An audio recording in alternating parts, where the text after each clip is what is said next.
Hey everybody, it's the end of E3. It's all over now. And we last night wrapped up the Sony PlayStation press conference. It was a good one. I just want to give a few of my thoughts about all of it all together. Let's start with Nintendo, the clear winner. Yeah, that's right, I said it. There was a clear winner this year. It was definitely Nintendo. They introduced some new hardware, the Wii U. You've probably heard all about it now. I think that it was just as outstanding and unpredicted as people predicted. I know that doesn't make sense, but you know what I was saying. Like when we took a look at the rumors, we thought that the concept art looked just unplausible, but then they came out with this giant tablet with a screen, and people who have touched it say it's super light and that it's really surprisingly comfortable to use, and that developers are already coming up with really crazy things to do with it. So I think Nintendo changed the game again. They saw what Apple was doing and decided they wanted a piece of that pie.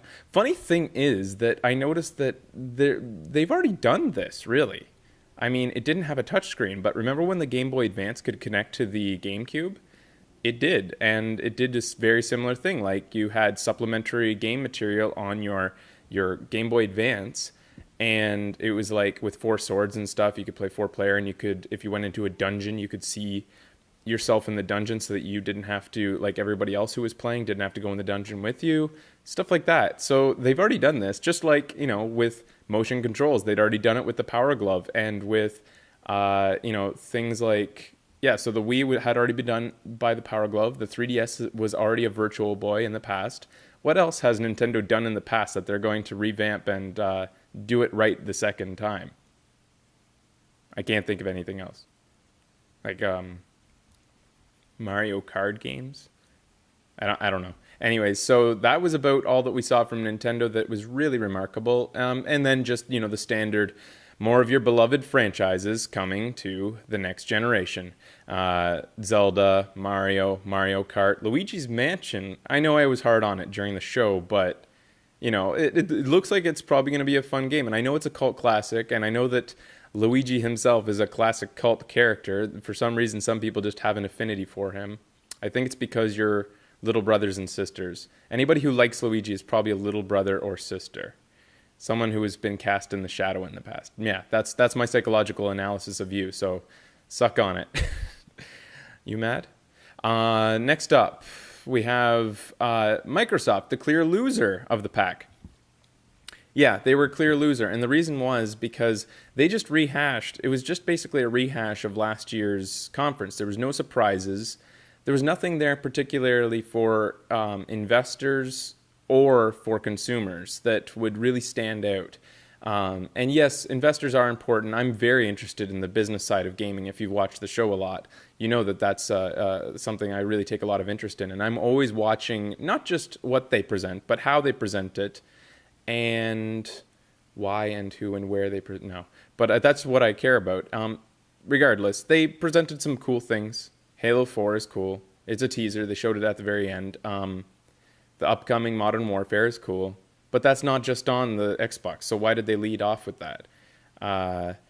Kinect was forced throughout the entire thing. Everything pretty much had to do with Kinect. It was all about this can be used with the Kinect. This can be used with the Kinect. Either developers are receiving a large subsidy for adding on the Kinect functionalities to their games, shoehorning them in as you would, or they are just afraid that their sales will do, you know, take a small hit if they don't have that little badge that says compatible with the Kinect. I am hard on it. I was hard on it during the Microsoft episode, Kinect in general. I want to be clear. I don't think that the Kinect is bad. I think that the Kinect is an awesome technology. I think it's really phenomenal, actually. It's astounding what they're able to do. It's something out of sci-fi, like something that if you had described it, well, when they did describe how it would work, people were dubious. They were like, it wouldn't work. That won't work like that. And it did. It's just that the Kinect is awesome, but what they're doing with it isn't. Please, like, more people need to be like, what was the name of that, oh darn, I forgot the name of it, the game where you can like move your hand and it's going through songs and stuff, and Anyways, I'll put the annotation afterwards when I remember it. But it does something completely different, like kind of gameplay that just wouldn't be fun with just a controller. They designed a game around the Kinect instead of shoehorning it into a game or coming up with these little crappy mini games that are fun for like maybe an afternoon tops. Yeah, again, I'm being really hard on it, but I just see the potential and the stuff that the hackers are doing with it. And I just wish that we could see somebody really unlock it. I think that the only one we saw at the press conference, probably one of the best parts of Microsoft's press conference, was the Sesame Street game.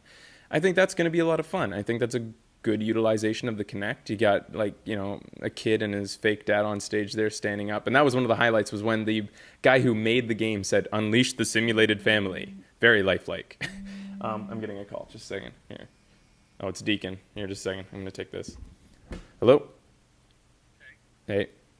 What time are we supposed to go live tonight? We're going to be live at 9 o'clock tonight. Oh, okay, sweet. Looks like I'm Yeah, we're going to watch the game first. Alright, wicked. Yeah, Okay. I just have something that's kind of running late here, but I'll come over. Okay, see you tonight. Bye. Okay, so that kind of broke the news about tonight's show is going to be at 9 o'clock, or whenever, if it goes into overtime, the hockey game we're watching tonight, then it will be after 9 o'clock. But around there, so, don't plan your night around it, but there is going to be a surprise, so you're going to want to tune in. Last part of this vlog is about Sony. Sony was a clear middle runner. They didn't have any outstanding new hardware. I think that the Vita is cool. The PSV, I hate the name, but I also hate the Wii U name. The back of it is a touchscreen. Cool. The Surface is a touchscreen. Cool. It has a very large gameplay screen. It looks beautiful. The joysticks are analog and they look like real joysticks instead of that little slidey circle that they used to have.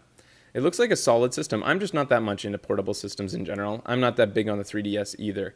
I think that the surprising part of that the announcement was the pricing. It seemed like $250 was a really aggressive pricing for that system. Oh, everybody's coming home with beer now for the game. There's everybody coming in. They're interrupting my private vlog. So that sums everything up. Oh yeah, and then just the fact that I think that Sony just did a great job of presenting. They were really personable. It didn't feel too forced or like they were reading teleprompters too much. And I thought that it seemed natural. And I like that they addressed the PSN and the outage. And I think that they made a few self-effacing jokes that really, as they said, address the elephant in the room. And I say good on them for that. I'm glad their public relations team allowed them to do that finally.